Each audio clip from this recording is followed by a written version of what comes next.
place. The girls had just finished another successful case and were ready to file it away. That's it. Case closed. Another successful case solved by Nancy Prudence, private detectives. Great work, partner. Thanks, and might I add, good work on your part as well. You know, we make a pretty good team, you and me. Thanks. Always happy to help. You know, it has been a dream of mine to be a successful detective ever since I received my first at-home detective kit and clue board game.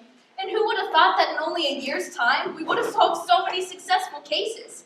The case of the secret admirer. I love that case. The case of the missing frogs. That one was hard to dissect. The case of the unknown locker combination. That case took a couple of quick turns in the end. The case of the hidden Easter eggs. That was a tough case to crack. And now, the case of the cafeteria mystery meat. That was a case we could really sink our teeth into. Yep, another one to put in the files. There hasn't been a case yet we couldn't solve. You're right, which is why I've included a new tagline to our business cards.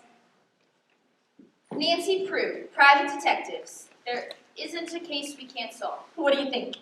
The font's nice. What'd you use, Courier New? For Donna, actually, but I'm asking about the tagline. Oh. What is it? I just think it's delivering some false promises. What do you mean? There hasn't been a case yet we couldn't solve. You said it yourself. Yeah, I know, but that's because we haven't encountered one yet.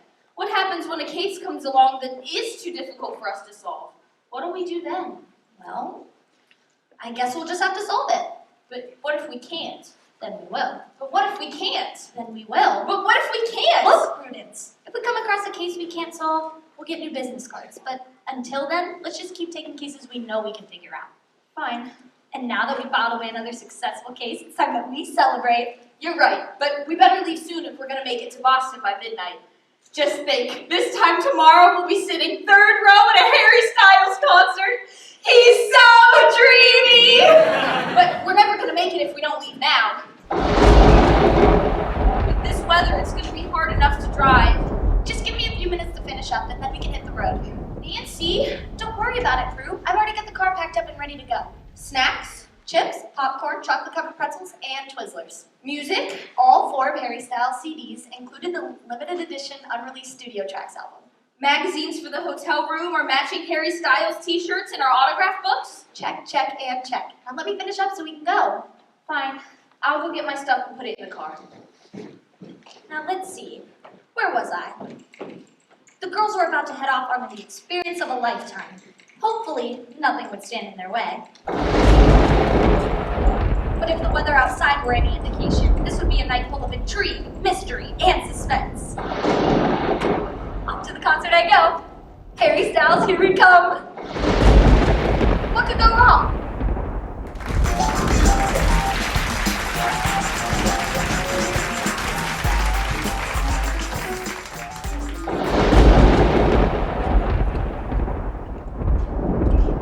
Oh, Francesca, there you are. It's almost time for Mr. Manchester to get his nightly dose of medication. Which Monsieur Manchester? Sorry, old man Manchester. And he can't take his meds on an empty stomach. Mrs. Manchester would like for you to bring him a bowl of chicken noodle soup. I know this is your first week here, but need I remind you, I am not the cook. I am the maid. I clean and tidy. I do not mix the soup. She isn't asking you to make it. She just wants you to bring it up. How about you, my little pretty derriere, back into the kitchen and tell Oya to make you the soup, and you can take it up yourself. But Mrs. Manchester asked you to take it up. And besides, Olga scares me. Well, I'm not going to take up the soup. You were the one hired to take care of old Monsieur Manchester, so you can do it yourself. Please, Francesca, I need this job. I can't have anything go wrong or I'll get fired. Then you better make sure old Monsieur Manchester gets his soup. I will even tell Oya to make it for you. Oya! What? Monsieur James would like you to make some soup for old Monsieur Manchester. Soup? Yes, soup. Chicken noodle soup. Soup? Yes, you know, box, sir. Oh, soup. Oui. Monsieur Jason will take it up to him. Merci, Oya. Sir, she will make you the soup and you can take it up. Thank you. Jean-Antoine, please.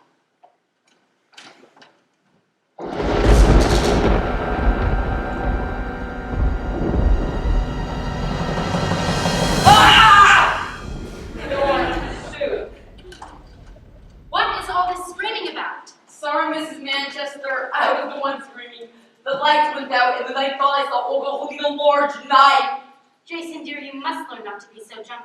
This is an old house with old wiring, and the lights do go out from time to time during a big storm. Like the one we're having tonight. I understand. As for Olga holding a knife, I'm sure you're right. She has to get the chicken into the noodle soup somehow. Soup. Thank you, Olga. Be a dear and give this Jason the soup. Jason, you can take the soup up to Mr. Manchester and feed him. Feed him? Yes. But every time I try to feed him, he throws a fit and acts as if I'm torturing him in a prison camp. He yells out, "You can hurt me all you want, but I'll never tell you my secret." Either that, or he blabbers on about a wild safari in the Serengeti and pretends I'm an elephant ready to charge at him. I know my father-in-law can be a little eccentric, but he is family, so we have to try and make him as comfortable as possible. So be a dear and feed him the soup. He must eat 1 hour prior to taking his nightly medication. Yes, ma'am. Then, once the hour has passed, make sure you give him his medication.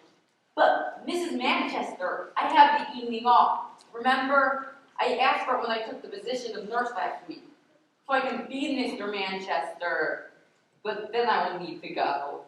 I guess you're right. My husband and I will just have to do it ourselves. So what do we do? Well, he needs 2 of the green pills, 3 of the blue, 5 yellow, 1.5 orange, and a horse tranquilizer pill in between. And whatever you do, don't mess up the number of the pills. 1 wrong pill, and it could be the end. If you know what I mean. No, I'm not sure that I do. Oh my, we certainly do not want that to happen around 2 weeks.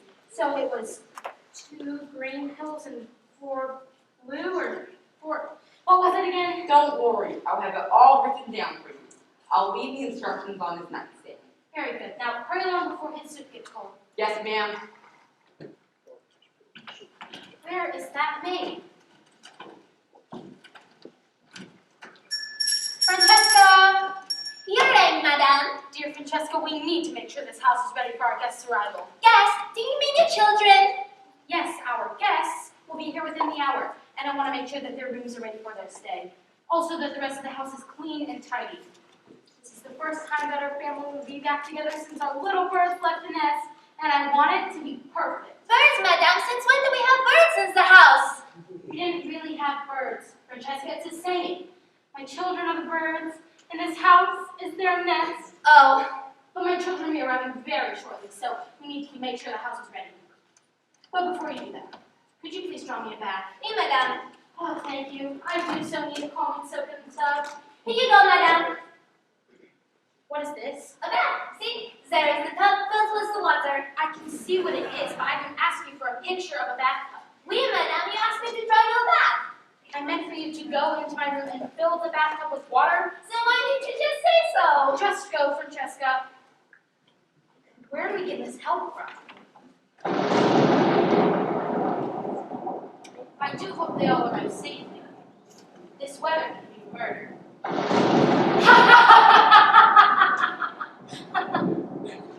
Oh, this room always tickles and makes me laugh. In here, darling. Ah, I thought I heard you in here. Is Father getting you soup and nightly medications? Yes, Jason, the new nurse, is up there feeding him now. Good. And is the house ready for the arrival of our children? Yes, Francesca is tidying as we speak. I just want to make sure that things go well when they arrive tonight. We're all gathered here to celebrate Father's 100th birthday, and we have some very important things to discuss. So everything has to go perfectly. And it will, my darling. Everything will be perfect. You have nothing to worry about. I wish it didn't have to be like this, but something had to be done before it was too late.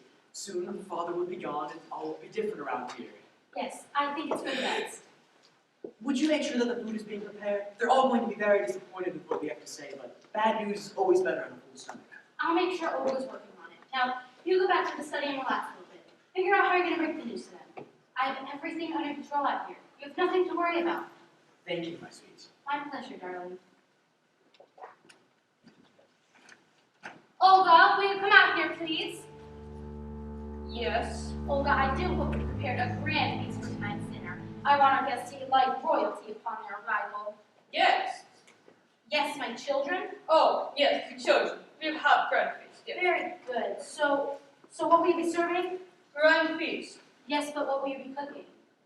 Grand feast. What will you be cooking for us to eat? Grand feast. Yum, yum. Now I cook. That went well.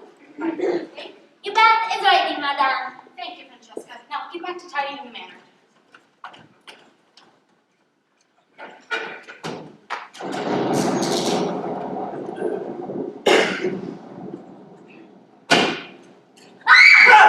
Monsieur Rusty, it's you. Who'd you think it was? Olga or Bert? Stop it. Stop it. How many times have I told you no lovey-dovey while I'm on duty? But Francesca. No, what? And the name is Brady, not Francesca. But I like Francesca. The accent, the little French maid outfit. Va. Look, Rusty, if the Manchesters ever found out that we were together and I'm not French, we would be out of jobs for good. But I can't wait much longer. We've been engaged for almost an entire year. I just want to get married. But until we get the money, we can't leave these jobs. There's only one thing between us and that money. The master of the house. And we're much closer to taking care of that problem. They brought in a new nurse, and he's just dim-witted enough that we can slip her right past him and give it to the old man. Perfect. And also, I found something in the study earlier while I was cleaning, but I can't tell you about it here. Someone might be listening. Did I hear someone screaming again? Sorry, madame, that was me. Monsieur Rusty tackled me. Rusty, what are you doing here? You can't be doing too much gardening at this time of night.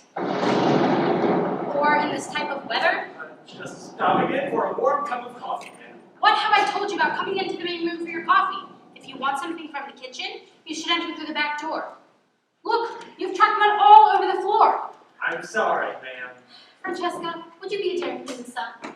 Rusty, I assume you can see your way out? Yes. Evening, ma'am. Good night, Francesca. Good night. I've never liked that boy. He's always covered in dirt. Well, here's the gardener, madame. That he should stay in the garden. Now hurry and clean this up. Our guest Your children. just rang and will be here very shortly. I can't wait for them to arrive. I'm sure someone here tonight will die when they What? I said someone is going to die when they What did you say? Someone is going to die when they Madame Manchester! I wish this thunderstorm would quiet down. I can't finish my sentence. What I was trying to say is that I'm sure someone here tonight will die when they give us party in store for them. Now, let's get back to what we were doing. And what was that? A scene change.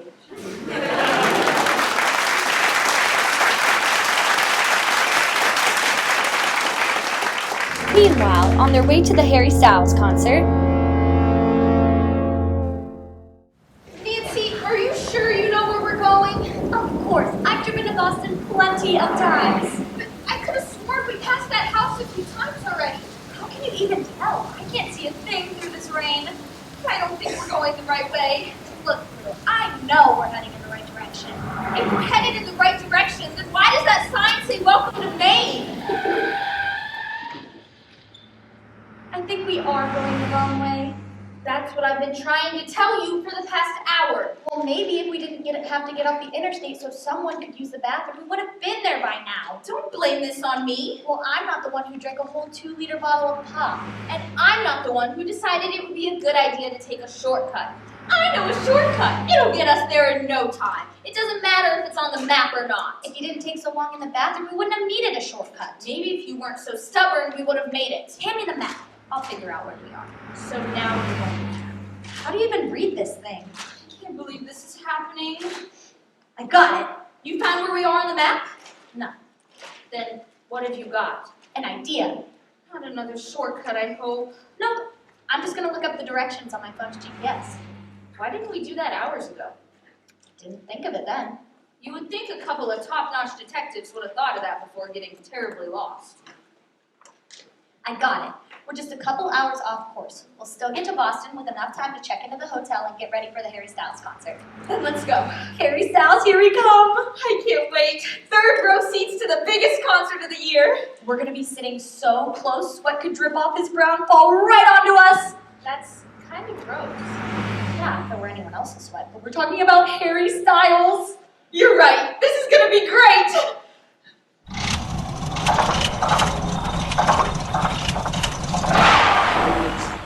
What's wrong? Why isn't it starting? Uh-oh. Uh-oh, what do you mean, uh-oh? We might have a little problem. How little is a little problem? We're out of gas. Well, where can we get some more? We're in the middle of nowhere. The next gas station isn't until several miles down the road. In this weather, it'll take us hours to get there. Isn't there anyone you can call? Yeah, my dad. I'll see if he can bring us some gas. Hello? Hello? Dad? Prudence and I are stranded with no gas. Hello? Dad? My phone died. What? How much do you think he heard? It's hard to say. This might get any worse. Don't answer that. So, what are we gonna do now? Well, there is that house that we passed about 15 minutes ago. Maybe we can see if they have a phone that I could call my dad on. Are you serious? Sure, why not? We're in the middle of nowhere with no phone. Our car broke down, and we're thinking of going to an old house on a hill to ask for help. And it's storming outside. Yeah, so? So, I just described the perfect setting for a murder mystery.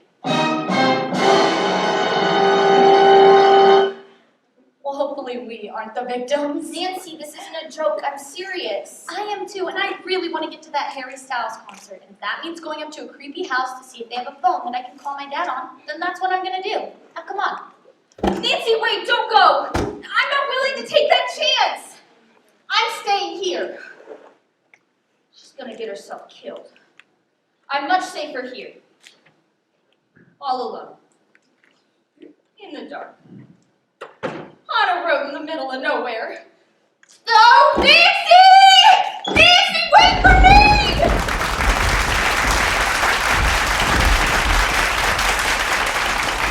The girls were taking a risk that would turn into the biggest mystery of their lives.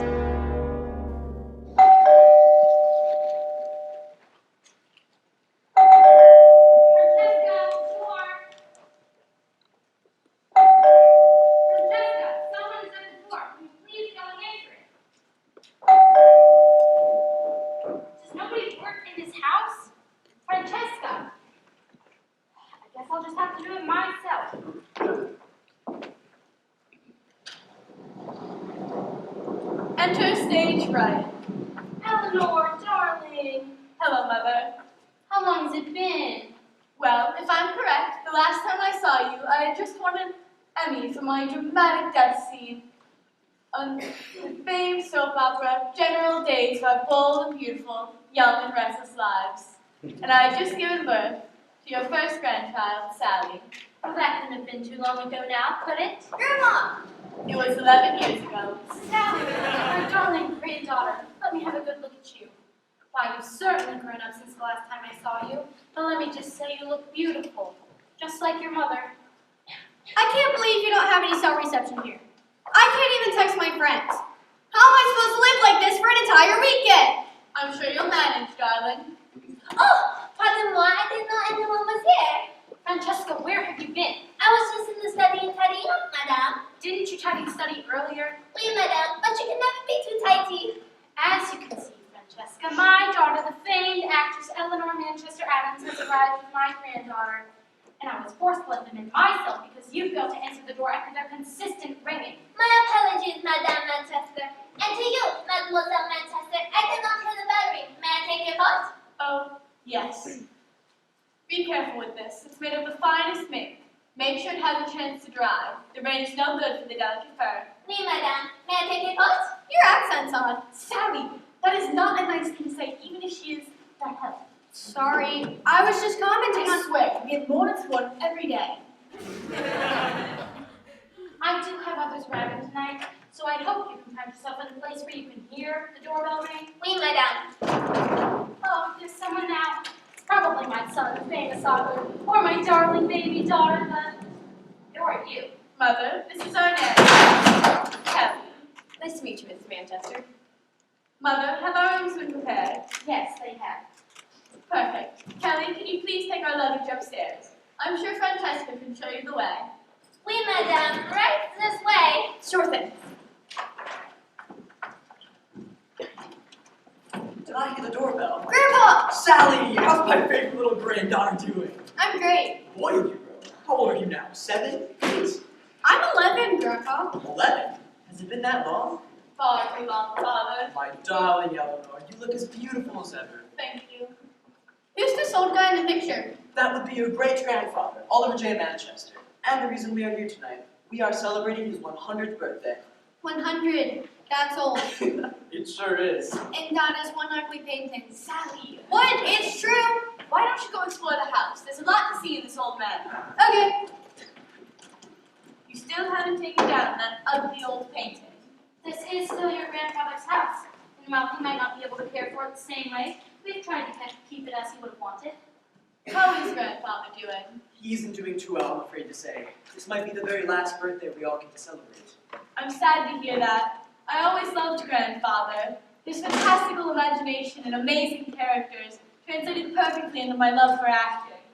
Mr. and Mrs. Manchester, your father has been fed and prepared for this evening's festivities.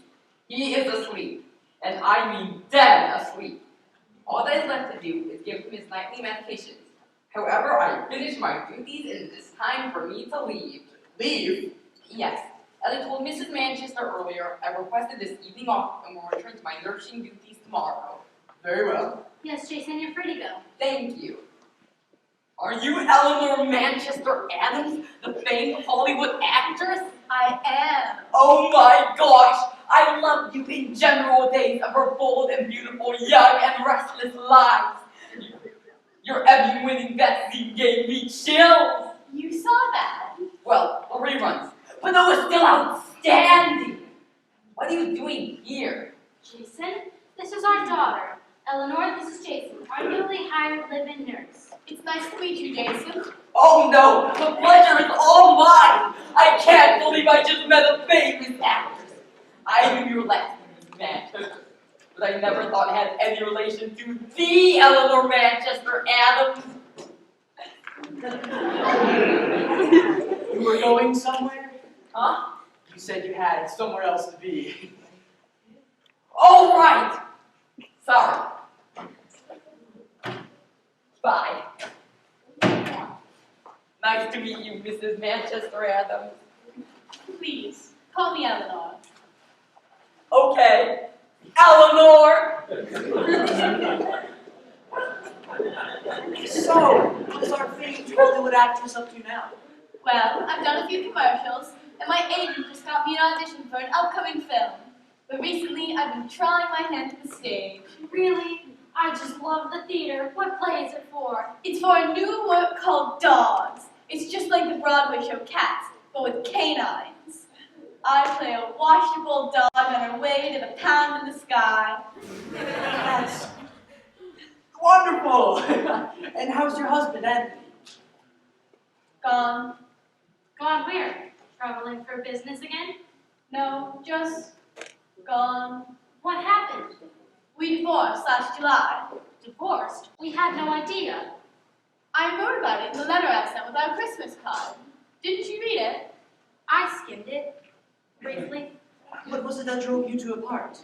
He complained I spent too much time in rehearsals. And I complained he spent too much time with his girlfriends. So we decided to end it. Oh, darling, I'm so sorry to hear that. It's for the best, really. I got to keep the house, the car, most of the money, and Sally. And Tim? He got to run off with our housekeeper, Venezuela. Is that why you have the nanny? I had to. I'm at that age now where acting roles don't just fall in my lap anymore. I'm doing everything I can just to pay the bills. That's why I'm glad Grandfather's will is being released to us now that we're celebrating his 100th birthday. Now, I think I'm going to go check on Sally and then lie down for a short rest. Which room are we in? You'll be staying in the 4th door on the right. And darling, dinner will be ready at 8 p.m. sharp. Put me down. Exit to the stairs. How horrible. I can't believe her husband's left her. I can't believe she's counting on Father's money. This news is going to devastate her. I know, but there's nothing that we can do. And look at the door. Welcome, Lydia and Madame. Walter, Carolyn, it's great to see you. Hello, Mother. Hello, Pops. Hello there, son, Carolyn. Hello, Mr. Manchester. Oh, please, we're family. You call me Dad. Okay, Dad. Hello, Mom. Please, call me Mrs. Manchester. Sorry, Mrs. Manchester. Hello. Hello. May I take your thoughts? Yes, thank you. So, how was the drive down? Traffic wasn't too bad, but the storm's really starting to pick up out there. The radio would say the storm's been the biggest we've had in years. Look, our tour is all fucked up. No pun intended. We've got TV interviews, book sightings, readings, and photo sessions.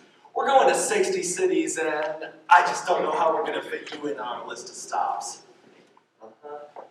Oh, that is one ugly painting of an old dude. Anyway, no signal. Can I use the landline or something? Yes, we have one down the hall in the study. Study, gotcha. Who was that? That was my publicist. You see, we are getting ready to go on tour to promote my newest book. I hate to mix family and business, but you know how it is. This new tour is just too important, so Lucius offered to come along. Walter's book is projected to be on the bestsellers list with records in sales.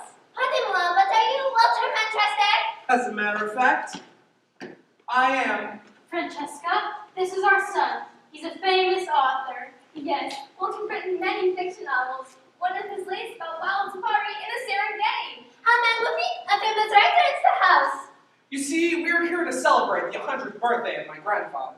I owe him a lot for being the inspiration for my writings. It was his fantastical stories which influenced many of my books. Really? Yes. He always loved to regale us of his many tales by the fire. I always loved to sit and listen. I would love to read them sometime. Oh, here. Have a copy of his first book. It's one of my personal favorites of Walter's. I've read it close to 50 times. Merci, madame. I read it and get it back to you as soon as I can. Oh, nonsense. You can keep it. Really? Merci, madame. That'll be all for now, Francesca. Don't you have something you should be doing? Oui, madame. The storm's getting awfully close. Oh, that reminds me. I have to go out to the garden and get something before it's too late. What are you getting, Charlie? Just something I forgot. I'll be right back. That's mysterious. This is quite an impressive home, Mrs. Manchester. Yes, it is quite exquisite. This is the home that David grew up in, and his father as well. It's been in the Manchester family for 4 generations. Well, it's certainly well maintained for being such an old home. Well, we've certainly tried our best to keep up with the property, especially since buying the home. You should see the upstairs, it's just as lovely. Where will Walter and I be staying? You'll be staying at the top of the stairs, first door on the left. Thank you. I think I'll go freshen up before dinner. You've certainly done a lovely job with the manor, Mother. It's just like I remember when I was a kid. I used to love coming here to visit Grandfather and playing in the study. You always were the writer. Even at a young age, we would catch you in the study, reading books and writing stories. I guess we should have known that you would grow up to become a famous author. Uncle Walter, you're here. Hey there, Sport! How's my favorite niece? Uncle Walt, I'm your only niece. And that's why you're my favorite. Got any new books? Sure do. Have you seen this place? It's huge. It's awesome. I just added 5 more stops to your book tour. I'm telling you, Walter, the book is getting us so much great press. Who's this? This is my publicist, Lucius Lavender. Hello, Lucius. I'm Sally Manchester Adams, Walter's my uncle. Nice to meet you, kid. And Lucius, this is my mother, Susan Manchester. Hello. Hi. Oh, that's probably for me. Is there somewhere I can go talk? Yes, top of the stairs, third door on the left. Third door on the left. Sally, I have to go check in the dining room and make sure it's ready for our dinner. How about you and I stop in the kitchen for a little snack? Okay, But don't tell your mother that I'm letting you snack before dinner. I won't. So, Monsieur Manchester, this is a quite fascinating book. Thank you, Francesca. Francesca. Right. Well, I'm glad you enjoyed it. The way that you write is like you whispering the words right into my ears. Oh. Well, maybe I can.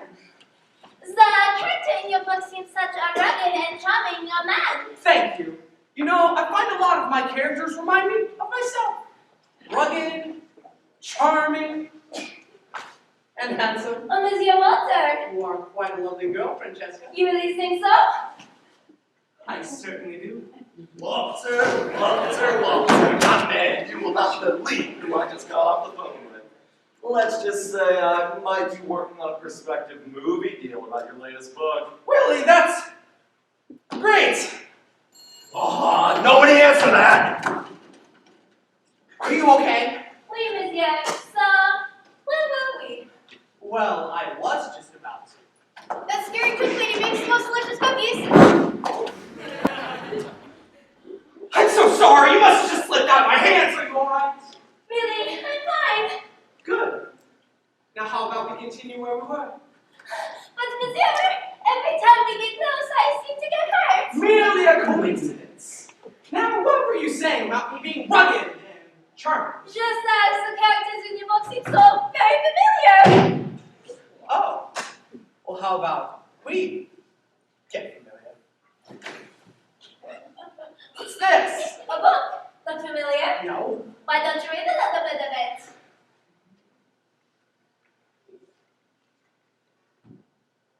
Where did you get this? So you have seen it, Monsieur. I don't understand. Stan, I thought I got rid of all the originals. Where did you find this? It's amazing what you can find when you clean the study, no? Are there others? Maybe yes, maybe no. Where are they? Let's just say they're in a safe place. Why, you little... Walter! Here you are! This house is so confusing! What do you need? What pipe? What's going on? Nothing. Why do you think there's something going on? Because you're acting pretty strange. It's just nostalgia of being back again in the old manor. Well, I just came down here because I realized I left my migraine pills in my coat pocket. You did? Yeah. Are you sure? Yep. Your coat pocket, which is in this closet? Yep. I'll get it. Here you go, sweetie. What are you screaming about? Ah! Sorry to scare you folks. I'm just looking for Francesca. Have either of you seen her? Well, we did. No, haven't seen her. No maids by the name of Francesca. Who'd you say you were looking for again? Here I am. Francesca, what were you doing in the closet?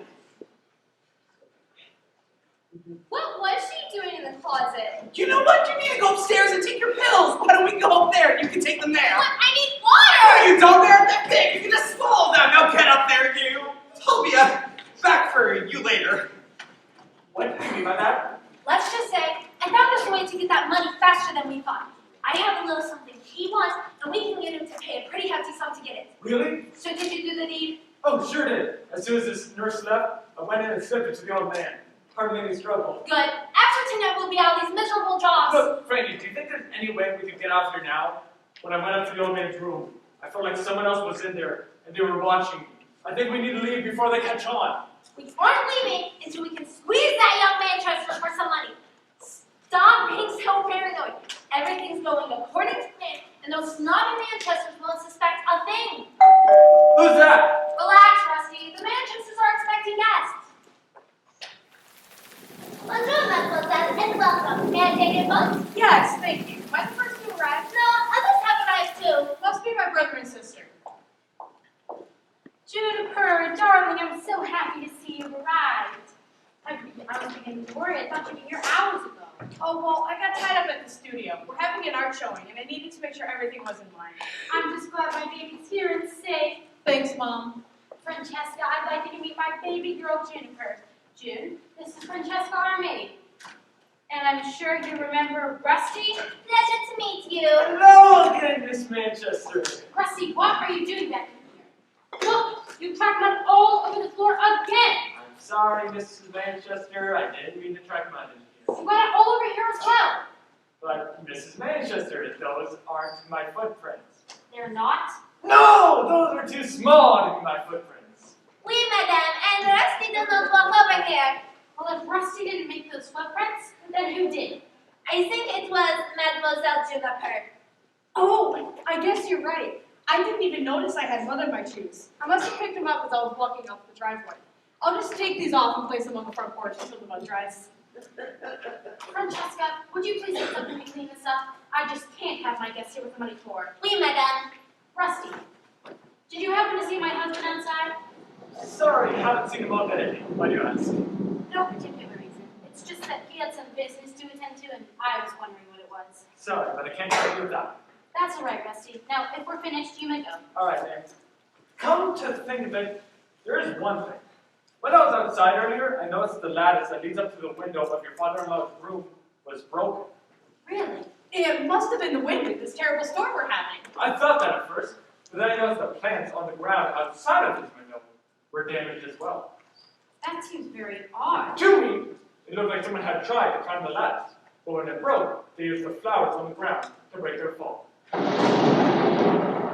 The storm is really bad out there. I'm sure it's that. I mean, who would want to break into my grandfather's window anyways? I'm not sure if I You're right, Jennifer. It must be that wind. Now, Rusty, if there's nothing else, I ask that you kindly see your way out. Yes, ma'am. Oh, and Rusty, Yes, ma'am. remember to use the employee entrance next time? That way you don't track mud all over the floor. Yes, ma'am. Thank you, Rusty. Don't mind me, I'll just clean the floor. So, Jennifer, how have you been? Things are going well. We're having a big art showing next week, and I'm showing 3 paintings. Really? Is that good? Yes, most of the other art students only get to show 1, but my professor says that I show great promise, so he let me show 3. And do people buy these paintings you show? They can. And how much does a painting usually go for? Well, it really depends on the artist, the studio, and how much a person is willing to pay. Some of the paintings go for thousands of dollars, sometimes even hundreds of thousands. Hundreds of thousands of dollars? That's a lot of money for some art. Well, that's usually for more established artists. What about this ugly painting up here? How much would it be worth? Well, I don't think we would ever know, because we would never sell that painting. It's grandfather's self-portrait. It needs to stay in the family. Right, Mother? Well, let's just say we were to sell it. How much do you think we would get? I mean, your grandfather was an established artist, and he had many art shows himself. And I know he sold many of his previous paintings. I can't believe you're considering selling grandfather's painting. I'm not considering it. I was just curious. It was just a question. It will get us out of here. Well, I don't think it would be worth much. The sentimental value definitely outweighs the financial value. You're right, sweetie. Besides, who would want to buy an ugly painting of an old dude anyway? I am done cleaning. Are you expecting any others tonight, Madame Manchester? No, that's all, Francesca. Very well then. I'm so sorry to have upset you, Jennifer. Let's just brush that conversation under the rug, and you keep telling me how things are going with you. Things are going great. I'm living my dream. You mean living as a starting artist in New York City? Exactly. What a storm. Daddy? Junebug, I'm so glad you made it here safely. That storm's getting really bad out there. I'd hate to be, I don't know, stranded in a car with no gas or cell reception in the middle of nowhere right about now. What was it you were doing out there? Oh, just this and that. I asked Rusty if he saw you out there. Did. And what did he say? He said he hadn't seen you. Well, I'm going to go brush it up before dinner. Why is he acting so strange? Is there something going on? I'm sure it's nothing. I'm just gonna go check on him.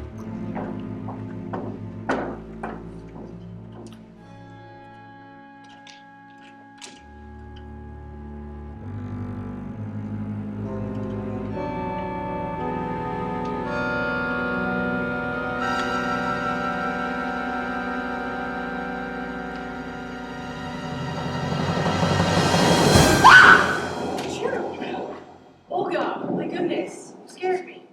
Sorry, I just wanted to say that dinner is served. Right.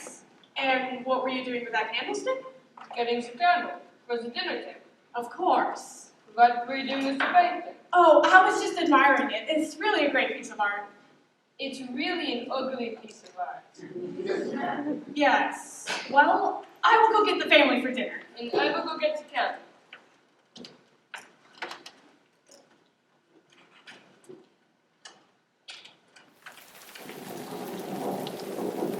So, Miss Body. Anybody. Anybody What? No, Annie Body, that's my name. Oh, right. So, Miss Body, here we have the main entrance to the manor. Like I said before, the manor was constructed in the early 1800s and has been part of the Manchester family for all of this time. It's quite beautiful. I really like the cobblestone driveway. It's a very nice feature. One of the best features of the manor is the Grand Library, home to over 2,000 books, which will all be available to you with the purchase of the manor. I always love a good read. Can we see that now? Yes, right through here.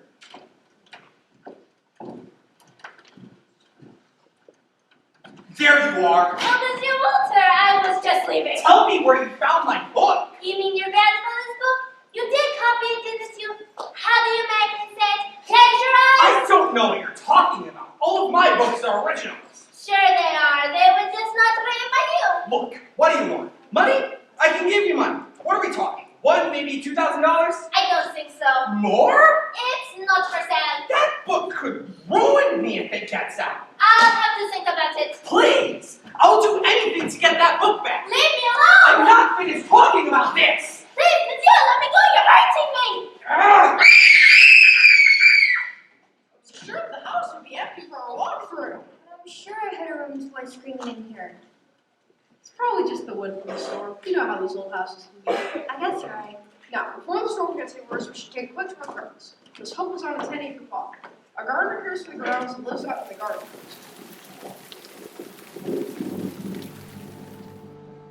Now, I serve the dinner.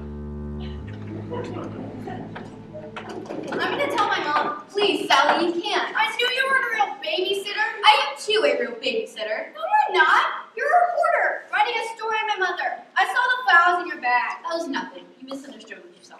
I also overheard you talking to your editor on the phone. How did you hear that? There's a phone in just about every room in this house. You can listen in whenever someone's on the phone. Look, Sally, I am a reporter. That is true. But when I'm not reporting, I'm also babysitting. It just so happens at this time I'm doing both at the same time. I admit I took this job when I saw the ad and hoped it would lead to a big story, and it has. That's why you can't tell your mother. She deserves to know. No, she doesn't. This story could be my big break and could really make me come back to your mother. But if she finds out, she'll stop me from writing the story, and both of our careers could be over. Listen, come with me and I'll explain more. Fine. Enter from the stairs. It's so good to see you, Juniper. How are things going in New York? Oh, just fine. It's good to hear that. I can't believe we haven't seen each other since you moved there. Oh, things get pretty busy. I know how that can be. I've been so busy with my acting that I've rarely had time for Sally anymore. I've had to take on a nanny while I'm in rehearsal or performance. Ever since Anthony left me, things just haven't been the same. My career, my love life, my family are all changing for the worse. But I'm glad things are going well for you. I'm sure you're just living it up in New York. You've been to some fabulous soirees and seen all of the sights. Well, the truth is, Eleanor, things aren't going well for me either. What happened, Judy? I didn't have the guts to tell Mom and Dad, but I dropped out of art school and lost my scholarship. I'm currently working 3 jobs now just to pay rent, and I don't think I'm going to make it in New York. I thought things were going well for you. I thought you really enjoyed school. I am. It's just that I'm an artist, and I like to express my art the way that I want to, not the way that my professors tell me to. The only problem is nobody likes the way I express my art. About 6 months ago, I got into this huge argument with my art professor, and I just stormed out of class and never went back. How has Mother and Father not found out? Do they really ever pay attention to our lives? True. That's why I'm hoping this birthday celebration and family gathering will bring me a large sum of grandfather's estate. I could really kill for the money. Not if I kill for it first. Now, let's go sit for dinner. Exit to the kitchen.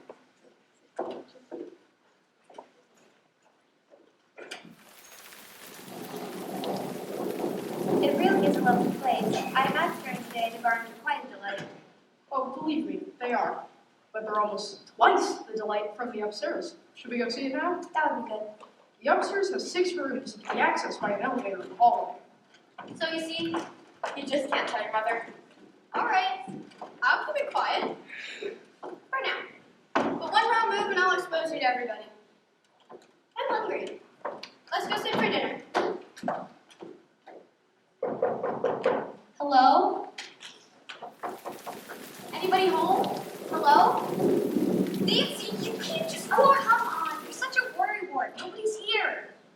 nobody's here, then why was the front door open? Look, now we just need to find a phone, call my dad, and then we can get out of here. I don't have a good feeling about this. What's the worst that could happen? Oh, I don't know. There are a number of possibilities, most of which end up with us either in prison or dead. And the other ends up with us getting a hold of my dad into our concert. I'm willing to take that chance, Prue. Look, that is one ugly painting. Ugly? I think it's kind of creepy, just like this house. Stop being such a baby. There is nothing scary about this house. I thought you said you weren't scared. Let's just hurry and find that phone. Maybe it's somewhere back here. Look, I don't know what you want, but I can't have that book going public. So, for now, this is the only way I know how to keep you quiet. And you're going to stay like this until I figure out where you've hidden it. Okay, now if we can just get this wheelchair to fit through the elevator door. Oh no! What do I do with you? Almost got it. Quick, in here! Be careful. Almost there. Good, good. Father hardly ever leaves his room anymore. It'll be nice for him to get out and see his children and enjoy some cake and punch for a change. I just wish you had more weight to it. I agree. He's sleeping so soundly at the moment, one might actually assume you were dead. You don't think. Is he? I don't feel a pulse. I don't hear a heartbeat. He's dead! Oh no, this can't be happening. We needed more time. How are we going to get the money if they find out he's dead? How could this have happened? I mean, I know he's old, but the doctor came in last week and gave him a checkup. He said we still had another year in him. He looked fine this morning. I don't know what could have happened. Did he get his daily dose of pills from Nurse Black? He got his dose of pills, but I'm the one who gave them to him because Nurse Black left early, remember? Did you give him all the right pills? I think so. Maybe. Oh no! You don't know? What do you mean you don't know? You poisoned Father! Now the entire family is here to learn that we have no money left in the estate, the will is being given over to the bank, and we are a couple of murderers! We have to cover it up. We can't let them know that he's dead. At least not yet. Cover it up? How are we going to do that? Your fathers always have been entities as even go. We just have to act like everything's normal and go with the celebration as planned.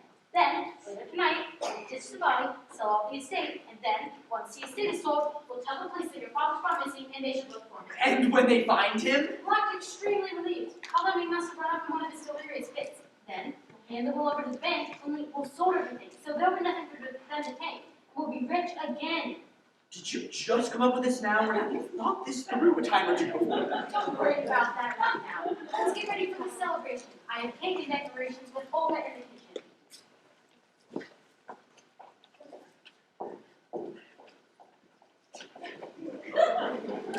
I'm sorry. When I get frightened or nervous, I have to go. I'll be right back. There has to be a bathroom around here somewhere. Oh my gosh! I'm so sorry! Let me help you. Wow, you're really heavy. Okay. Just a little further.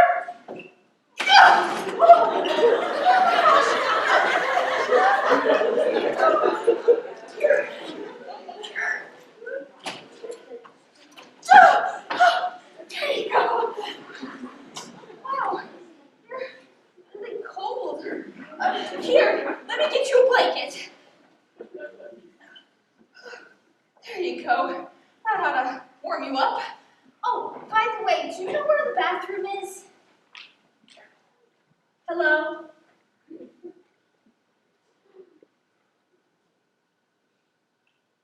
No, you're not heavy. You're dead? No, Now you stay here. I'm going to go find that book. There you are, sweetie. We've been looking all over for you. We've got the news. Can it wait? Maybe until after dinner?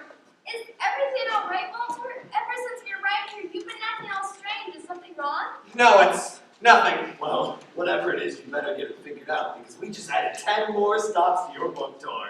I'm telling you, Walter, this could be your highest seller to date. There's even talk of a multi-film movie deal in the works as we speak. That's nice. That's nice. What has gotten into you? Lucius tells you this book is going to make you more famous than you already are, and all you can say is that's nice? Now I know something's wrong. You've been working so hard to get to this point, and now you're acting like it's no big deal. Well, it's not going to be a big deal if we can't find that book. What book? What are you talking about, Walter? The last book? The one that's going to make me famous? It isn't mine. What do you mean it's not yours? It was my grandfather's. Oliver J. Manchester? The old guy in the painting? That's the one. I used to write in the study. It helped me to clear my head. One day I was experiencing some writer's block, so I decided to explore. When I did, I came across a hidden shelf, and on the shelf was a bunch of books that my grandfather had written back in his younger years. I started to read them, and they were really good.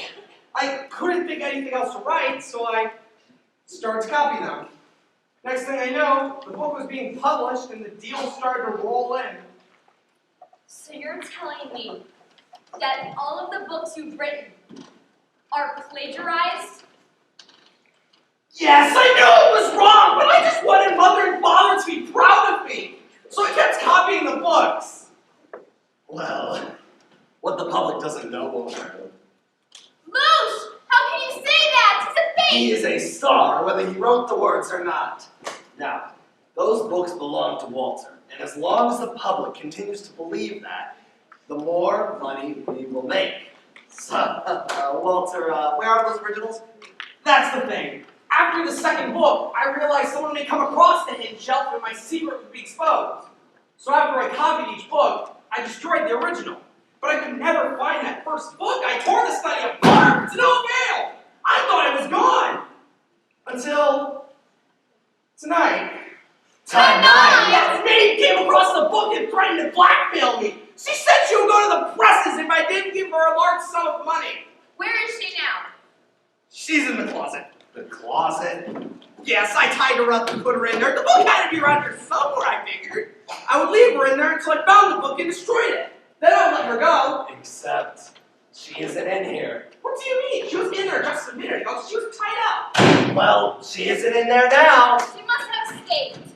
Then we're going to have to go find her. What do you think you're doing that? You're not planning on shooting her, are you? No, I'm just going to use it to scare her. You need to be careful. Don't worry, dear. This gun is just for decor. It isn't even loaded.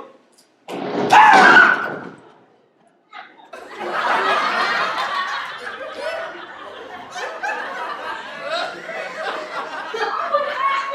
I got frightened and dropped the gun. Turns out the gun was loaded. Is anyone shot? I'm okay. Carolyn, are you good? Carolyn, what's wrong? Dead. Dead. No, you're not dead. You're standing right here. Grandfather. Dead. No, he's not dead. Yeah, he's turning 100. That's why we're here for the weekend. Shot. Dead. What are you? Oh my God! I killed my grandfather. What are you doing? I don't know, Lucius. Don't look at me. I can cover up many things. But murder is not what I am. Great. This is just great. First come a plagiarist, and now I'm a murderer. We gotta do something. We gotta hide the body. Where can we stash it? I don't know why. How about we stuff him in the closet? Then maybe he'll disappear too.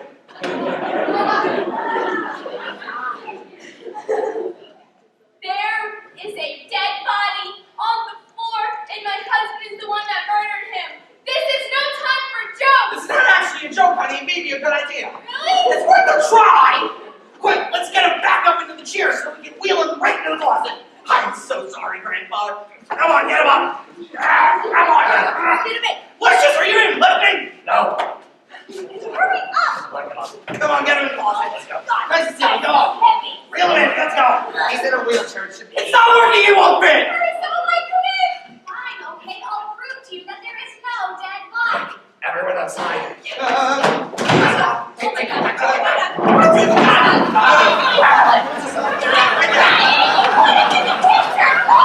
Come on, get him up. I'm telling you, Nancy, I know what I saw. And what I saw was a dead body. Where? Where did it go?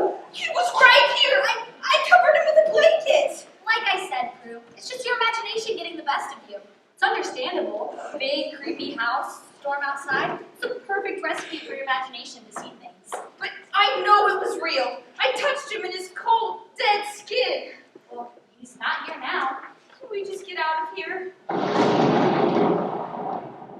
About that. My dad said that the roads are closed because the river flooded over and we won't be able to get a tow truck for another few hours. We might have to spend the night here. Here? You want us to sleep here? In the same house as a dead guy? There is no dead guy. Now let's go upstairs and see if there's a place for us to sleep for the night. I can't. Or you can stay down here all by yourself. Maybe that dead guy will come back again. Who knows? Maybe this time it'll just be his ghost. All right! I'm coming.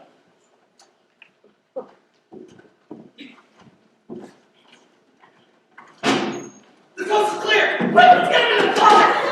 Come on, let's go! So the weight of my face was just... Carolyn! You see me? I don't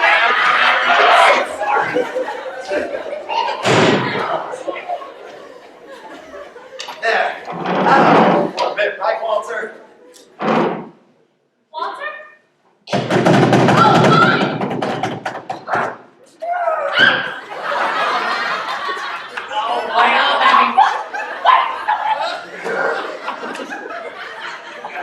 You left me in the closet with my dead grandfather? I'm sorry! You know, Walter, this is kind of your fault. If you hadn't shot him, he wouldn't be dead and you wouldn't have been stuffed into the closet with him. Gee! Thanks! Do we have everything? Quick! Hide behind the sofa!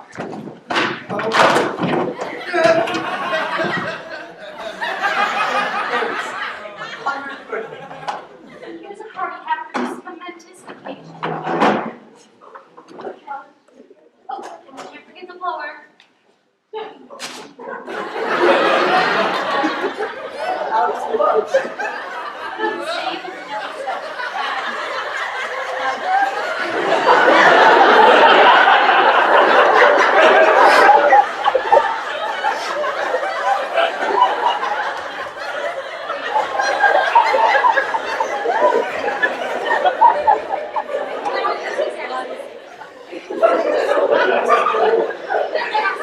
They just have to buy it for a little while. Now, let's go to dinner. I'm sure the others are already in there waiting. Can't move him now, else the boy never he went. True. But it also so maybe we can get away with it even if he's hiding in plain sight. You're right. Let's use this opportunity to go find that book. I am so sorry, grandfather. Let's go! I landed on a good time. And then he tied me up, gagged me, and then put me in the closet. Good thing I knew that there was a secret passageway in the back of the closet so I could get out there and find you. Where is this guy? I'll show him not to mess with my girl. We don't need to make any more trouble. We just need to get that book and get out of here. You got those paper signs, and now that book will be our fortune. So we can start this marriage off right. Yeah, I love you, friend. Let's just hurry up and get out of here.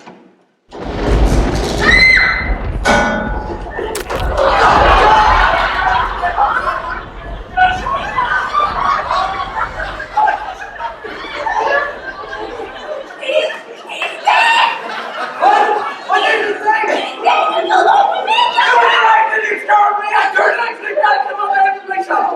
Either way, I'm in the water, and we're the light. We want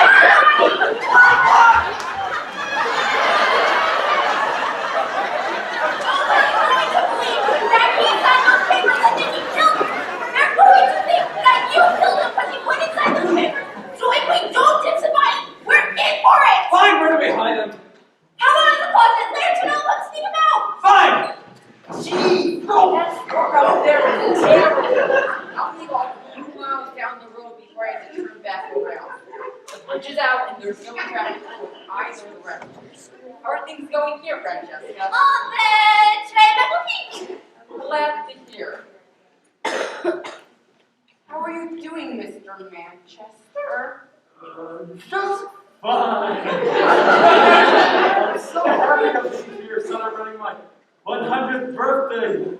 It's like I'm back in the Serengeti. Woo. Are you sure you're right? You sound different. He's fine. You know how he gets. He's just excited. I you're right. I'll head up for the celebration and come back down. You don't think the Manchester will mind me crashing at the celebration, do you? Not the one there. You're right. Okay, let's get him into the closet. Oh my gosh. Oh my gosh, he's heavy. Oh, you don't say! Smells better dead. What? It smells better. Okay. Later tonight, I'm thinking about let's clear up this crime scene. Yeah. I thought everyone would be down for dinner right now. Where are Walter and the others? More importantly, where's my father? What? Oh, We can explain. Have either of you two seen my father? No. Really? Because he was just down here a little bit ago. Oh, that father, he took. Walked right out to the gardens. I doubt it walked anywhere. What happened to the cake? Oh, you know, Franny, her appetite, I can't keep. It's not in there. We need to check somewhere else. You! Me? Yeah. What? You! See, Prue, there is nothing to worry about. Who are you two? Oh no. What were you doing upstairs? We can explain. You see, Are we going to dine or not? I was told dinner would be at 8 p.m. sharp. Come on, the food is getting cold. Who are they? We were just wondering the same thing. Tell them, Nancy. you see. Back down here is not. Oh my God!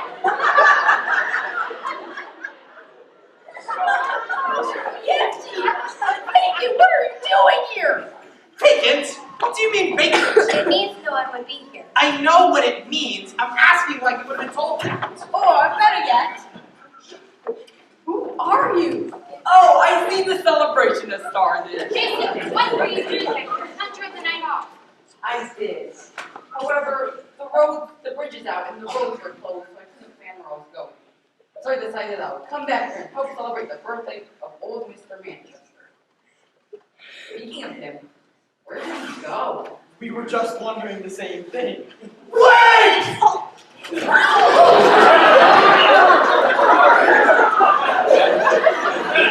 Nancy, that's the dead guy I was telling you about. He's dead, all right. What? How did he die? It appears he's been poisoned, shot, and hit in the head with a shovel. So you mean he's been murdered? How mysterious. It is mysterious. A mysterious murder! It is a mysterious murder. A mysterious murder at Manchester Manor?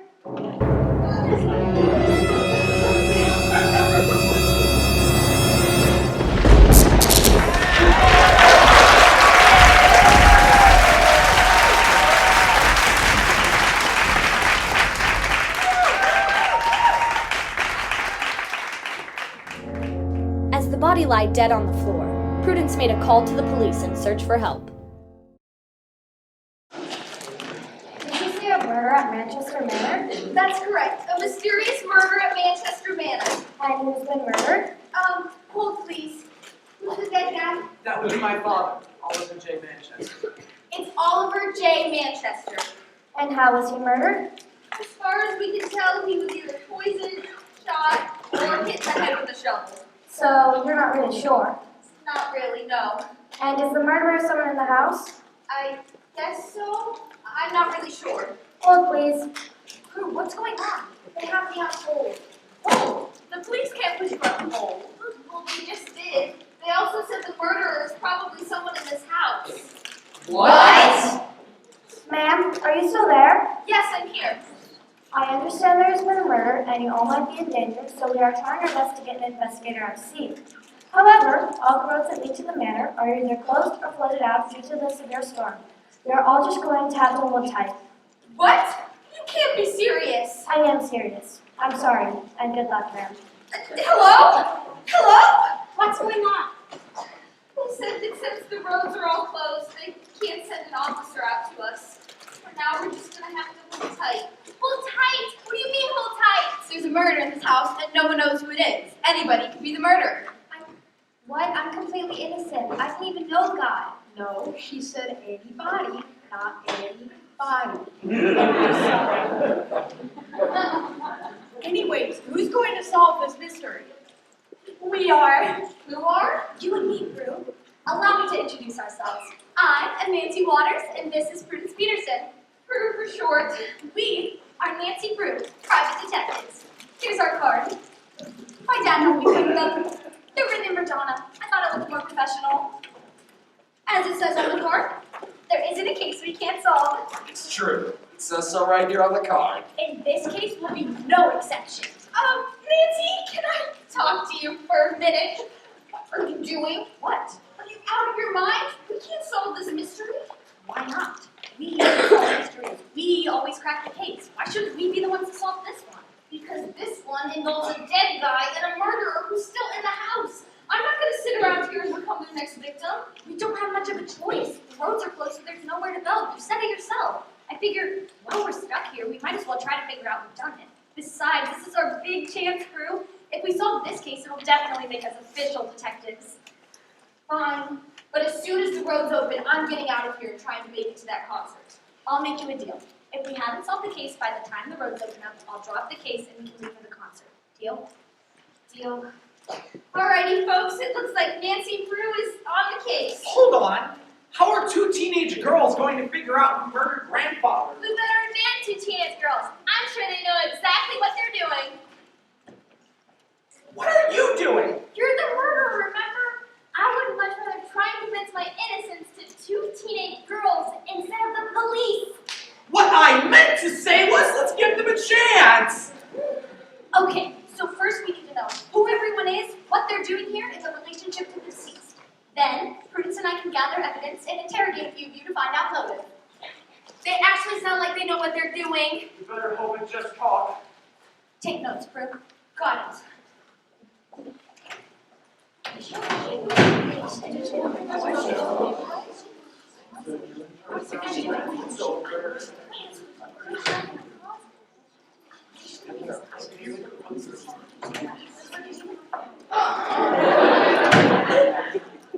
Shall we begin? Where did you get that outfit? In the closet. Yes, I'm aware of that, but how did you know it was in there? Is it yours? No, but every good detective in a murder mystery has a great outfit. And I am the detective, and this is a murder mystery, is it not? Yes, but you just figured it was in there? Where else would it be but in the closet? Can I get on then? My guess. All right. Let's begin with you two. Who are you and what are you doing here tonight? I'm David Manchester, and this is my wife, Susan. We live here at Manchester Manor and run things, since my father has been ill for some time now. We were planning tonight to celebrate Father's 100th birthday. He was turning 100 at the end of the week. That is why we have all gathered here tonight. Our children, Walter, Eleanor, and Juniper, have all come to celebrate. That's correct. I'm Eleanor Manchester Adams. I'm sure you recognize me from one of my many roles on the big screen of television. I knew you looked familiar. I get that all the time. Would you like an autograph? Sure. My mom will be so happy. She always loved watching you on TV. Anyways, we came here tonight to celebrate Grandfather's 100th birthday. I brought along my daughter, Sally, and our nanny, Kelly. And your husband? Sadly, we are separated. That's another reason why we're here tonight. I was hoping we would be discussing Grandfather's will. His will? Yes. You see, there was a clause in grandfather's will that if he ever lived to be 100, the estate would be relinquished to us, whether he was alive or not. Make note of that, Prue. Grandfather's will. Got it. And you are? I'm Walter Manchester. World-famous author. Here. Have a copy of his book. Thanks. This guy right here is the top of the bestsellers list. Who are you? Well, I'm his wife, Carolyn Manchester. And this is Lucius Lavender. I'm his publicist. And why would you bring your publicist to your grandfather's birthday celebration? Well, I didn't really give him a choice. We're getting ready to start the launch of a national war tour, and I just couldn't let him go. We even had to push back the start of the tour 2 whole days just to be here. We're leaving tomorrow afternoon for New York. I see. And you must be Juniper Manchester. That's correct. And what do you do for a living? I'm an art student at NYU. What kind of art do you do? Juniper here is a painter, and a good one at that. She was telling me earlier this evening that she's going to have some of her paintings shown in a gallery. Is this true? It is. And did you paint this picture above the mantel? No, that's Grandfather's self-portrait. I like to believe I got my artistic abilities from him. My father was quite a well-rounded individual. Not only was he a wealthy businessman, but he was was also a famous actor, writer, and artist. Just like our children. With all that he did, he must have rarely had time for you. Mr. Manchester, was your father around much when you were a child? Oh, yes. My father was a very busy man, but he always made time for his family. He was a good man and was loved by all his family and friends. Well, not all his family and friends. What do you mean? Well, he wouldn't be lying dead on the floor if he was loved by everyone, now would he? What if it was an accident? What if the person who did it didn't mean to? That may be the case, but an accidental murder is still a murder. And the fact that someone went through the trouble of stuffing him in the closet makes me think that they had something to hide. Now, who are the rest of you? You were the ones that discovered the body. Who are you? I am Jason Black. I am, or was, Mr. Manchester's nurse. His nurse? If you were his nurse, then why were you not here caring for him this evening? Usually, I would be. However, I requested the night off so I could go to the Harry Styles concert. Oh my gosh! We were on our way to see that concert before our car broke down. Small world, I just love Harry Styles. He's so Dreamy! I was gonna say talented. But anyway, the roads were closed, so I thought I'd come back here and wait out the storm. I went to put my jacket in the closet, and that's when, you know. And you two? I am Rusty. I'm the gardener and groundskeeper for the manor. My family has been caring for the manor for the generations I've out on the grounds. And I am Francesca. Let me guess. The maid? How did you know? The outfit is a dead giveaway. I'm Olya. I cook. That is all. Does anyone else find her incredibly creepy? Yes! Okay, so we have the dead guy, his family, and his servants. That brings us to you. Well, I am Vincent Fitzgerald, real estate. I was here to show off the house to this body. So you must be Miss Body? Yes, Hold on. What do you mean you're here to show off the house? It's exactly how it sounds. This body here is a prospective buyer. I was told the house would be empty tonight, but apparently I was wrong. Dead. Wrong. I think we got the dates mixed up.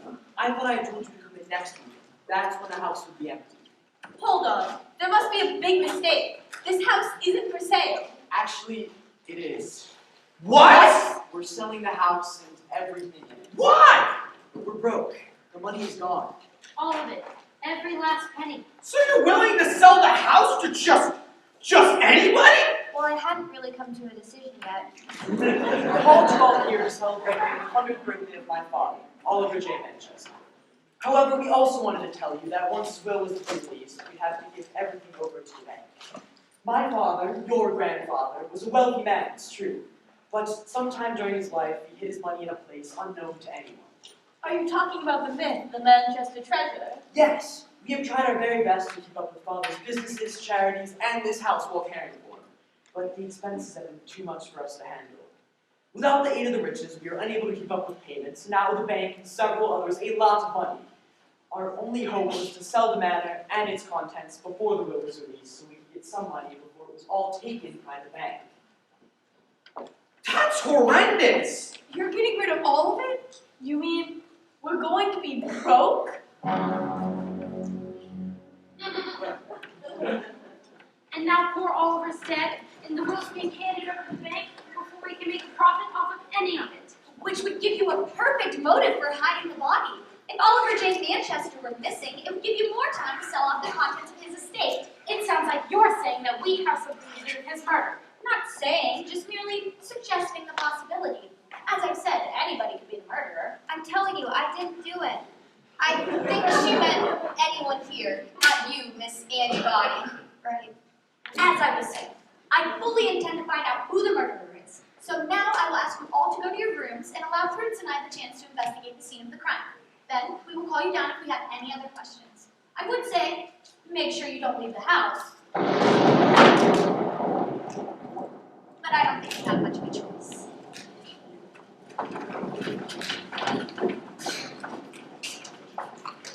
Nancy, do you have any idea what you're doing? Not a clue. Isn't it great? Oh, Mr. Black? Yes? Would you please stay behind and provide us with a proper medical diagnosis of the body? Sure. He's dead. Good. Just wanted to make sure before we went around accusing anyone of murder. So, Jason, you see you just came in here, went to put your coat away, and You were there to witness it. With such a large house, I'm sure there are plenty of places to hide a body. Why would anyone want to put the body in the closet?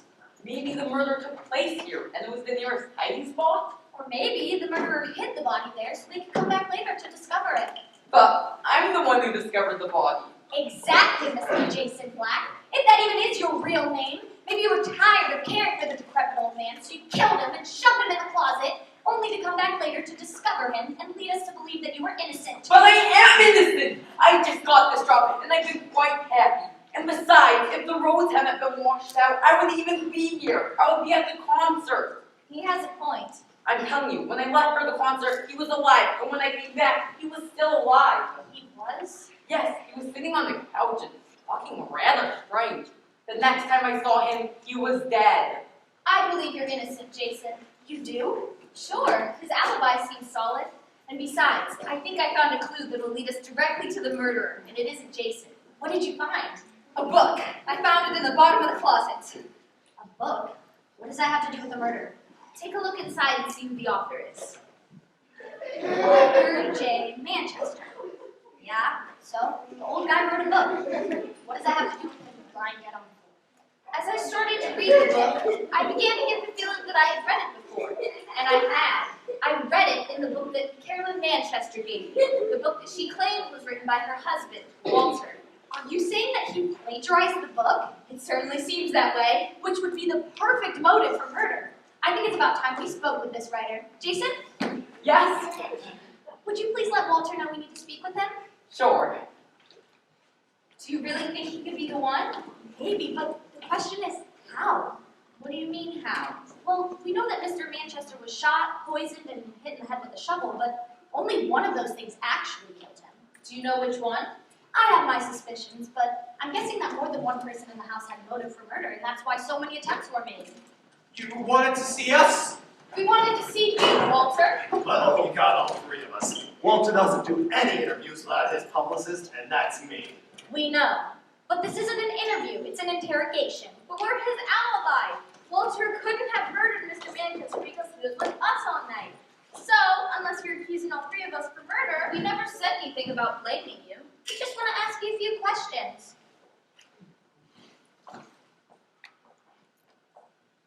Like, where do you get your inspiration to write your books, Walter? I don't know. You could just say they sort of come to me. Really? And your novels have been rather successful, have they not? Quite successful. Walter has a real knack for writing, and his books sell thousands of copies every year. So it would be horrible if news got out that you're not really a writer, but a plagiarist? What are you talking about? We found a copy of your grandfather's book in the closet, where he was found dead. The very same book that you copied and sold as your own. What better motive for murder than covering the scandal of a plagiarist writer, his wife, and his publicist who had his career ruined for him? What are you saying? I think that your grandfather threatened to go to the presses, so you killed him. And along with the help of these two, you shoved him in the closet in an attempt to cover up the murder and give you the chance to come back later to dispose of the body. How absurd! That's preposterous. All right, I did it. I killed him. I'm the one. Walter! I'm sorry, but that was just too much pressure. I couldn't contain it any longer. I'm sorry, but it was an accident. An accident? Yes! I didn't mean to kill him! I had no reason for wanting him dead! It just sort of happened! Walter's right. He's telling the truth. We were all there to witness it. I see. I think.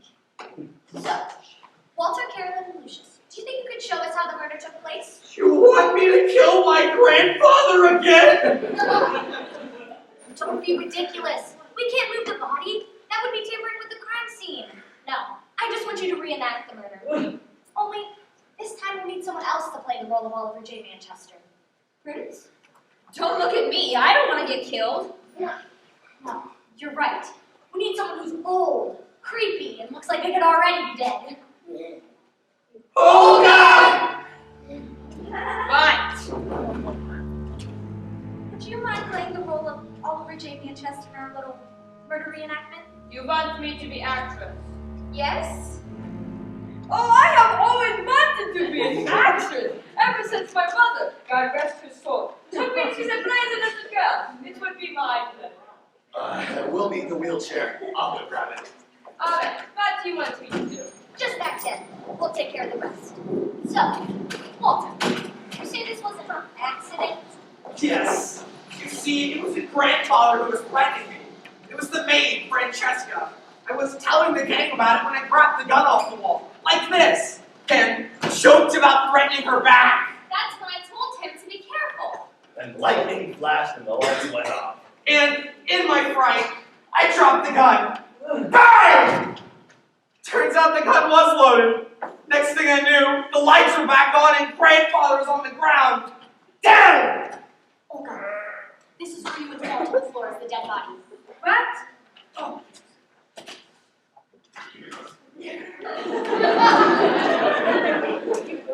So you see, I'm the murderer.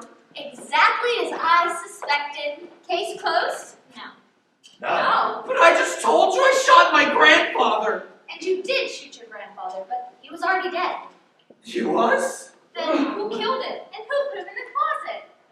Well, you see, after we killed him, we tried to put his body in the closet, but it didn't work. Here, let me show you. Don't make this hard as it has to be. Just get in the closet. It's not working, it won't fit! Hurry, someone might come in. That's when we heard someone coming, so we ran outside. Take this. Get out of the chair. Don't make this hard. It has to be all out. Come on, let's go. Oh, she's heavy too. You still are lifting, Lucius! This is the second time! Hurry! Come on, get him in.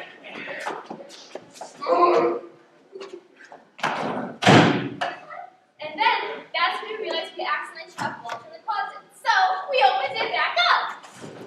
Oh, God!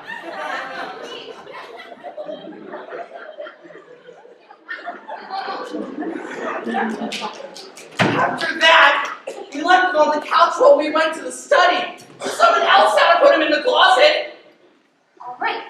That's all the information we need. We'll call you back down if we have anything else. Down. So, who do you think hid the body? I think it may have had something to do with the maid and the gardener. I think I found something in the study earlier that could help me out. Would you go grab them? Sure thing. Olga, you can head back to the kitchen now.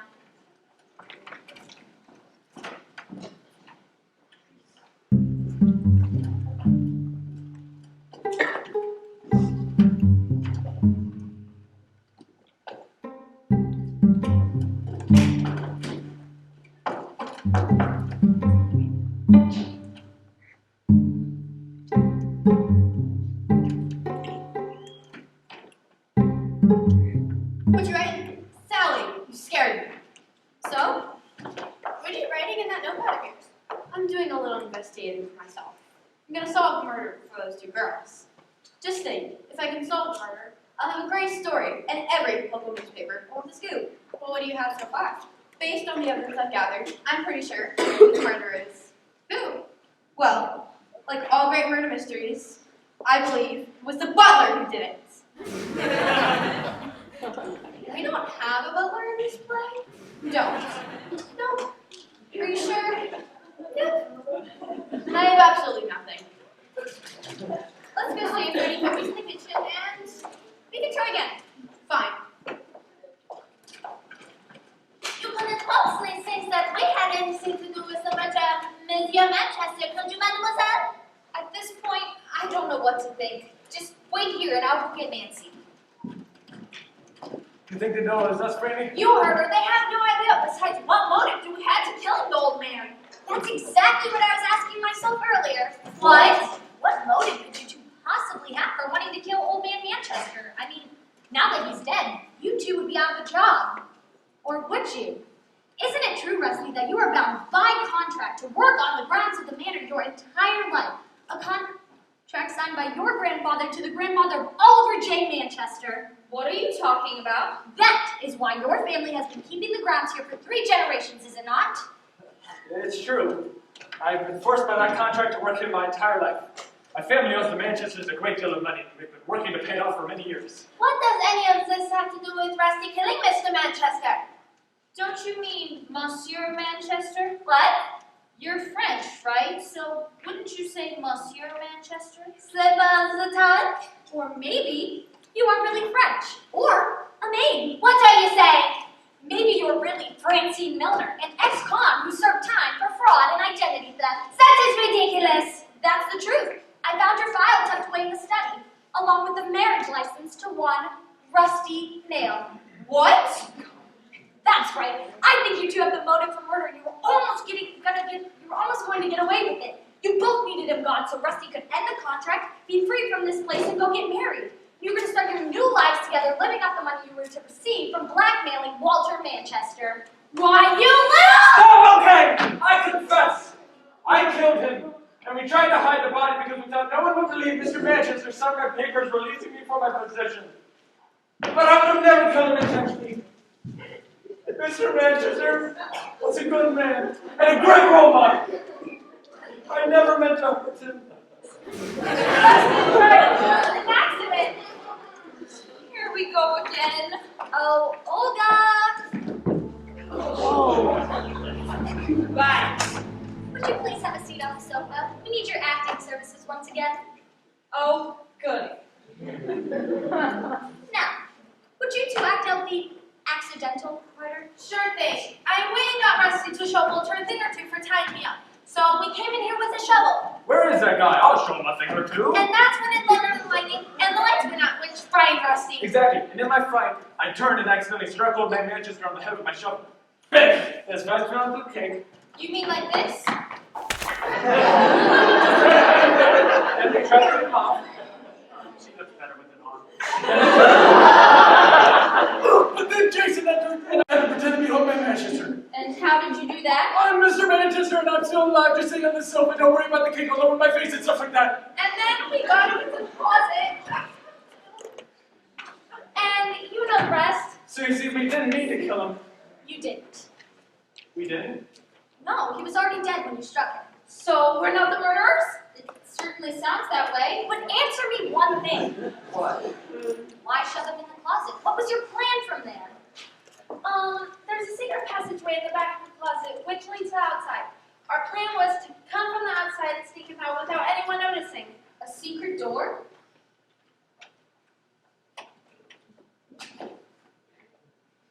We're finished with you, Olga. Thanks. You are that bad.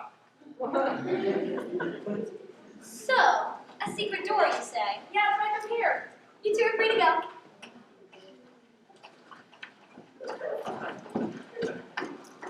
Prue, let's investigate the secret entrance.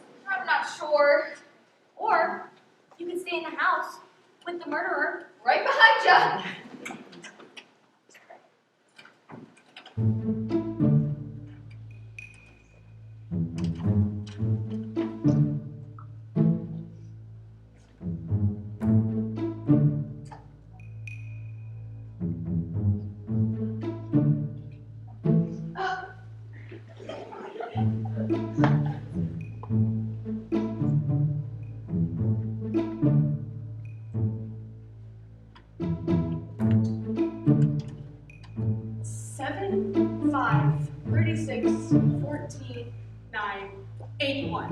Got it.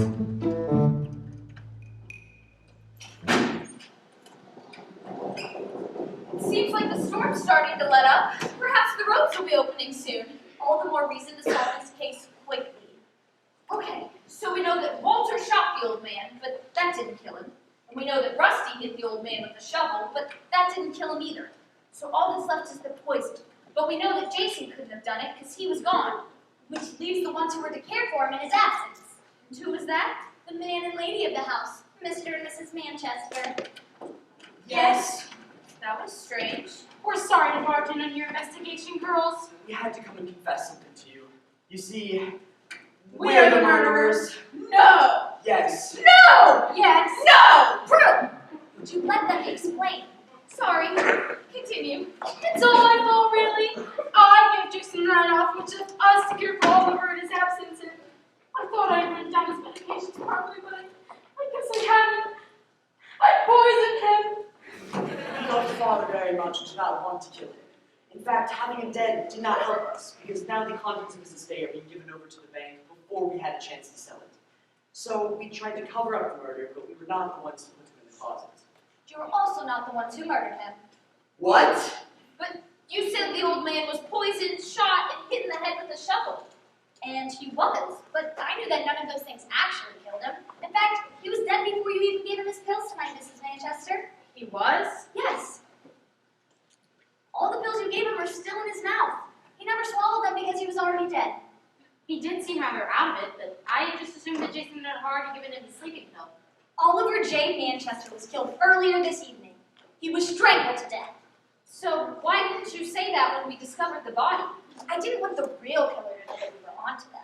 I needed them to believe that they were going to get away with the murder. So who did it? That's the one thing I haven't been able to figure out yet, but I think it may have had something to do with the will. Mr. Manchester, I hope you don't mind, but while I was in the study earlier, I took the liberty of printing a copy of the will. Do you happen to have another copy somewhere in the house? Yes, matter of fact, I do. I have one locked in the safe upstairs. Would you be willing to show us? Sure thing, right this way.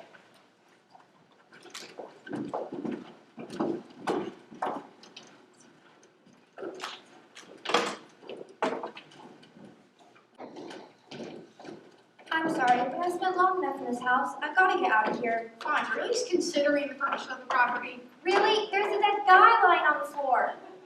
I'll knock 10,000 off the asking price. What do you say? No, I just can't live in a house knowing that someone was murdered here. You just wait a second. Sorry, I didn't mean to do that. I really am sorry. This just isn't the place for me.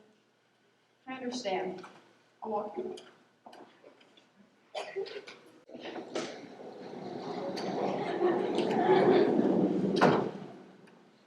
I don't understand.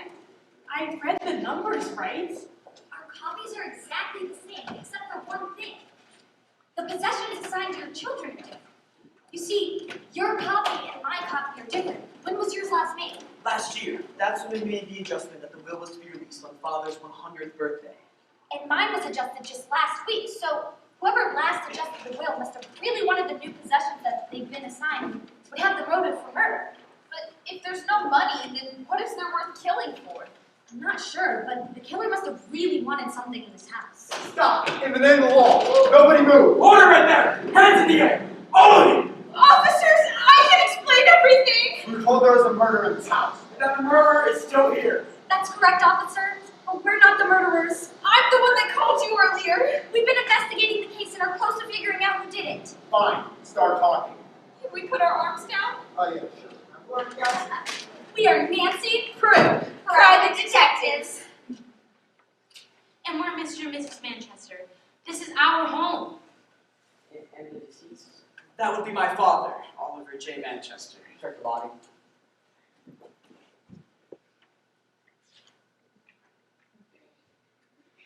He's dead, all right? So you say you know who did this? Not exactly. We're close to figuring it out, but we haven't cracked the case yet. What is going on down here? We have a rocket! The police! We've found out who the murderer is yet. What's all the noise? Everyone remain calm. There was a murder in this house, and you were all suspects. Not again. I'm sorry, everyone, but we weren't able to solve this case. It's okay, Nancy. We can't solve them all. I guess you're right. We will have to change the tagline on our business cards. The case is all yours, officer. Oh, sorry to barge in again, but has anyone seen my glasses? They must have fallen out of my purse when I was sleeping. Oh, here's a pair. No, these aren't mine. They make everything look funny. Let me see those. She's right, but why would anyone have a pair of glasses like these? Like I just said, these aren't mine. Oh, right, you didn't mean me. I have an idea. Just as I thought. What? I learned in my summer art classes that some painters used to put secret messages in their art. They used to write codes that were only visible with glasses, like these. This painting has a secret message. It does? Where? Right here. With these glasses, I can clearly read the numbers. 7, 5, 36, 14, 9, 81. What could those numbers mean? It must be the code to my father's safe. been done already. But it didn't work. Because the person who read this painting earlier neglected to see the whole picture. The title of the book that Oliver Manchester is holding in this painting is underlined. Nancy, where's that book I found earlier? Right here. Let me see. Aha! What? What's in the book? A motive for murder. What are you talking about? We cracked the case. Mr. Manchester, can I see that recent copy of the will? We know who killed Oliver J. Manchester. Who? The one family member who is not here with us right now. Juniper Manchester. Juniper! Junebug! Juniper, but why would you do this? I dropped out of art school and have been struggling to make it in New York ever since. I have a successful actor as a sister, a wealthy writer as a brother, and I was going to be the disappointment of the family. I couldn't just come back and ask for help, not after you urged me not to go to art school. However, just before I dropped out, I learned about these secret codes in the paintings, and I realized, looking at a family picture which we had taken in front of the painting, that the key to the myth of the Manchester treasure could probably be found in grandfather's self-portrait. So I changed the will to give me the painting. That way, I could search for the clues and claim the treasure myself. I just needed to wait until the will was released into the family. But if you knew the will was going to be released, then why kill it? Because I found out, shortly after changing the will, that its contents weren't going to be released to us, but to the bank. So I needed to come here and claim the treasure as soon as I could. I remembered that grandfather always kept a pair of glasses with him and wouldn't let them out of his sight. And I realized that they must have been a way to decipher the clues. So, earlier tonight, I climbed up the side of the house and into grandfather's room. I had to get my hands on those glasses, but grandfather discovered me and figured out what I was trying to do. I had no other choice. I hoped he would be discovered later tonight, so that while everyone was mourning his death, I could sneak down here and claim the treasure. There you have it, officers. There's your murderer. Take her away. Thank girls, you're a couple of true detectives. Did you hear that, Nancy? He said we're true detectives. So, girls, what did it say in that book? It didn't say Juniper was the murderer, did it? No. Each number on the painting corresponded to a page in the book. On each page, there was a word that was circled and only visible in the glasses. So what did it say? The treasure lies beneath my heart. So it really was just a myth. There was no treasure after all. You mean he died for nothing? I guess so. Not exactly. The passage doesn't refer to his actual heart, but his chest within the painting. Here, help me out.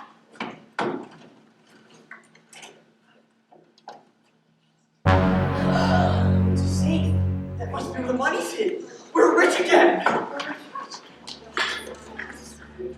Ryan's feet is getting cold. Oh, I'm sorry, Elizabeth. I don't think we can after this ordeal. But I worked so hard to prepare the feast. We're sorry, Olga. I could kill you all. On second thought, I could eat.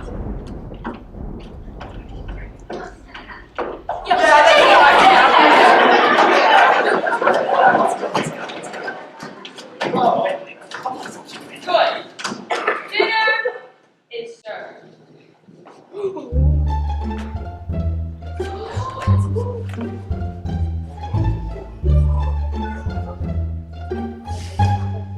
Don't say a word.